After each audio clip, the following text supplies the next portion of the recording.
Bismillahirrahmanirrahim. Assalamu alaikum.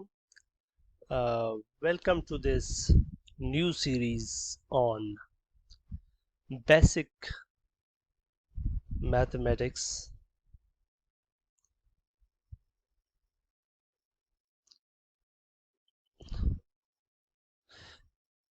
आज हम बात करते हैं नंबर सिस्टम की। नंबर सिस्टम के अंदर हम ये डिफाइन करने की कोशिश करते हैं कि नेचुरल नंबर्स कौन से होते हैं। हम सब जानते हैं नेचुरल नंबर्स कौन से होते हैं। ये एक बहुत फेमस सेइंग है, God gave us natural numbers and rest is you know something created by the mankind. So that was a saying. तो नेचुरल नंबर कौन से होते हैं? काउंटिंग नंबर्स भी कहते हैं हमें। वो नंबर्स जो 1 से स्टार्ट होते हैं, then you have 2, then you have 3, 4, 5, 6, 7, 8। ये सारे नंबर्स जो हैं ये नेचुरल नंबर्स कहलाते हैं आपके। अगर इनको सेट की फॉर्म में रखा जाए तो ये एक सेट बनता है जिसको हम कहते हैं सेट ऑफ नेचुरल नंबर्स।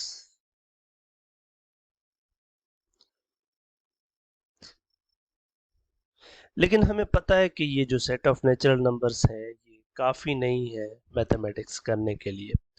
बहुत सारे ऐसे क्वेश्चन हो सकते हैं जिनका आंसर हम इन नेचुरल नंबर्स से नहीं दे सकते। फॉर एग्जाम्पल, अगर आपसे कोई पूछे कि मुझे एक ऐसा नंबर बताएं x जिसके अंदर मैं अगर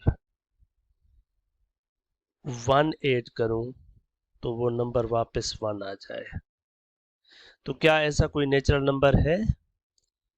तो हमारे पास जवाब ये आता है कि ऐसा कोई नेचुरल नंबर नहीं है जिसके अंदर हम 1 ऐड करें तो हमारे पास 1 आ जाए। तो यहाँ से एक और प्रॉब्लम उठता है कि तो नेचुरल नंबर्स जो है वो काफ़ी नहीं है मैथमेटिक्स करने के लिए, और भी बहुत सारे प्रॉब्लम्स हो सकते हैं। तो फिर हम इनको एक्सटेंड करते हैं नेचुरल नंबर्स को एक बड़े सेट की तरफ, और उस बड़े सेट को हम कहते हैं सेट ऑफ होल नंबर्स। हम ये अभी डिफाइन करते हैं set of whole numbers. Set of whole numbers.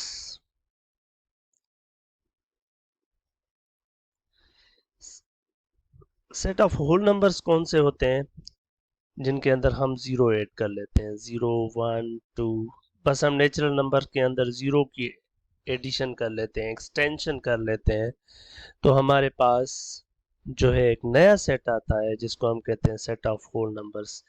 इसको हम W से रिप्रेजेंट करते हैं, ये हमारा सेट ऑफ होल नंबर्स बन जाता है, और ये इसके अंदर जो एलिमेंट्स हैं ये हमारे होल नंबर्स हैं।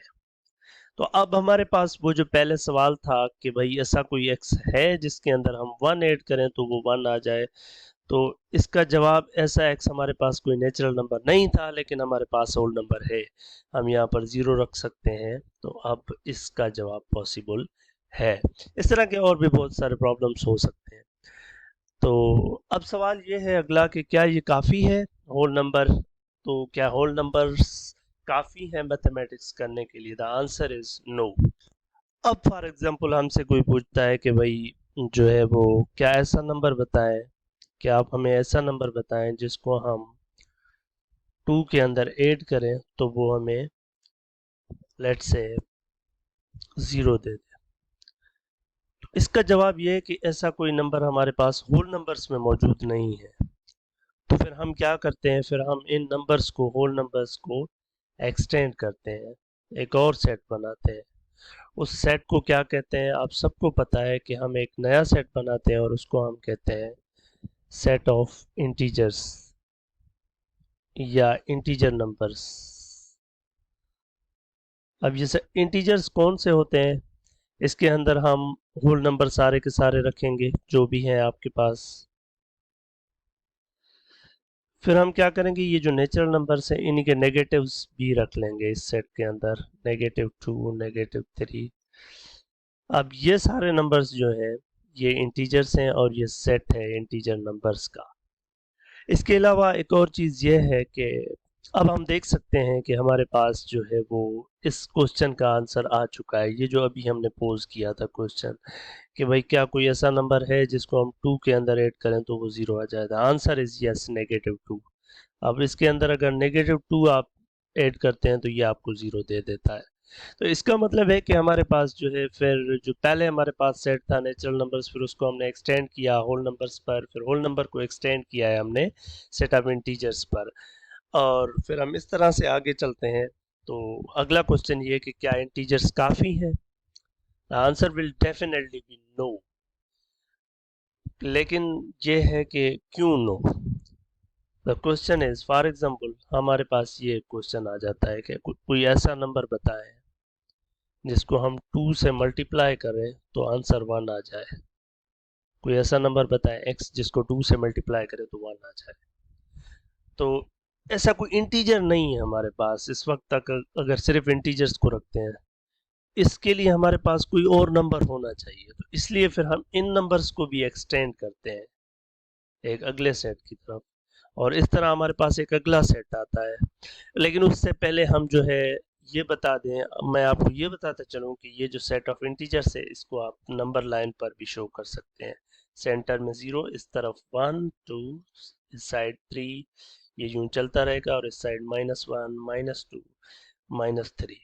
बाय द वे ये जो सेट ऑफ इंटीजर्स है बहुत सारे लोग इसको ऐसे भी लिखते हैं, z इज इक्वल टू 0 +-1 +-2 +-3। इसका मतलब है कि प्लस माइनस में ये सारे नेचुरल नंबर और उसके साथ 0। आइए, तो अगला सवाल ये है कि हम सेट ऑफ इंटीजर्स को कैसे एक्सटेंड करें, कि मतलब ऐसा कौन सा नंबर होना चाहिए जो 2 से मल्टीप्लाई करें तो 1 दे दे। तो आइए सेट ऑफ इंटीजर्स को एक्सटेंड करते हैं। सो फिर इस तरह के क्वेश्चंस को आंसर करने के लिए फिर हम एक और सेट डिफाइन करते हैं, और उसको हम कहते हैं set of rational numbers. Rational numbers कौन से होते हैं? रेशनल नंबर्स,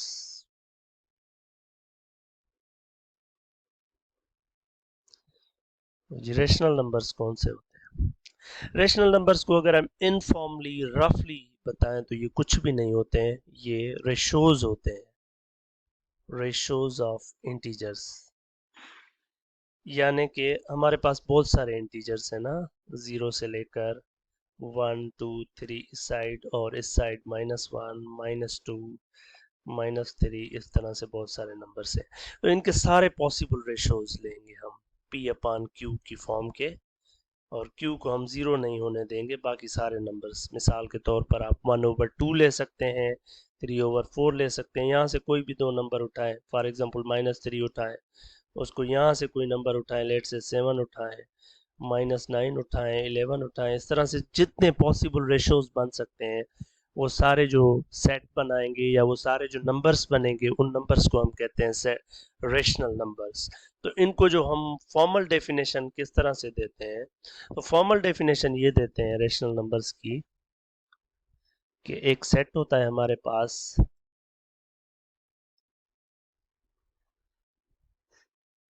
जिसको हम q से रिप्रेजेंट करते हैं।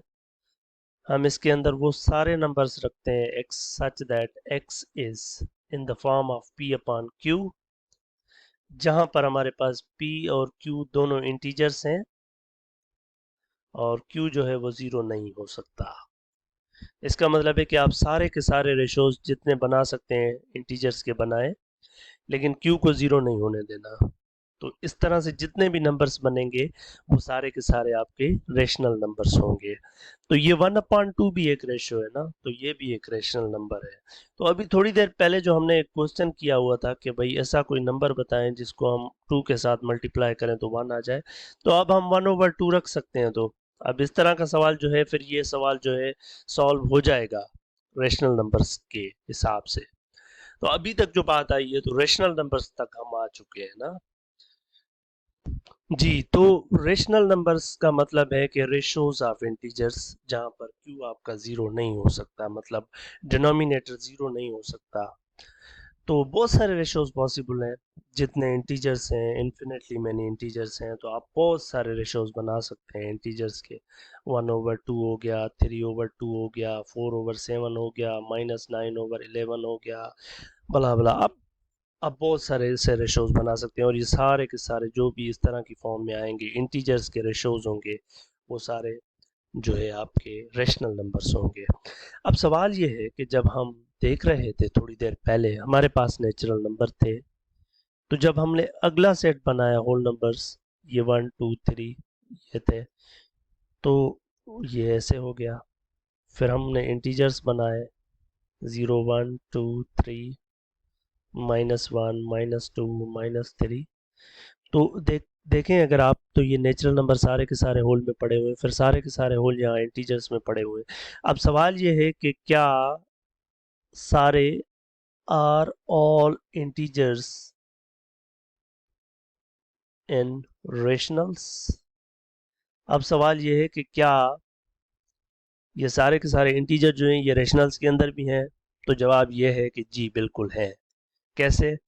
क्योंकि जो भी इंटीजर हैं 0 1 2 3 4 5, ये जो भी हैं -1 -2 -3 -4 -5 बला बला, अब ये सारे के सारे जो भी नंबर है ना, फॉर एग्जांपल आप 3 उठाएं, तो 3 को आप 3/1 लिख सकते हैं। ये एक इंटीजर्स के रेशो में लिखा जा सकता है, तो इसको मैं रेशनल कह सकता हूँ। अब 5 उठाएं, 5 को 5/1 लिख सकते हैं। -3 उठाएं तो -3/1 लिख सकते हैं। -20 22 उठाएं तो इसको भी आप लिख सकते हैं -20 22/1। तो क्योंकि इन सारे इंटीजर्स के नीचे हिडन वन मौजूद है, तो इसलिए हम कहते हैं कि ये सारे के सारे जो इंटीजर्स हैं ये बाय डिफॉल्ट रेशनल नंबर्स है। अब अगली वीडियो में हम क्या करने वाले हैं, हम रेशनल नंबर्स को डीप इनसाइड में थोड़ा और समझने की कोशिश करते हैं कि अगर हमारे सामने कोई नंबर आ जाए तो हम कैसे बताएं कि क्या ये रेशनल है या नहीं है। So let's let's let's move ahead.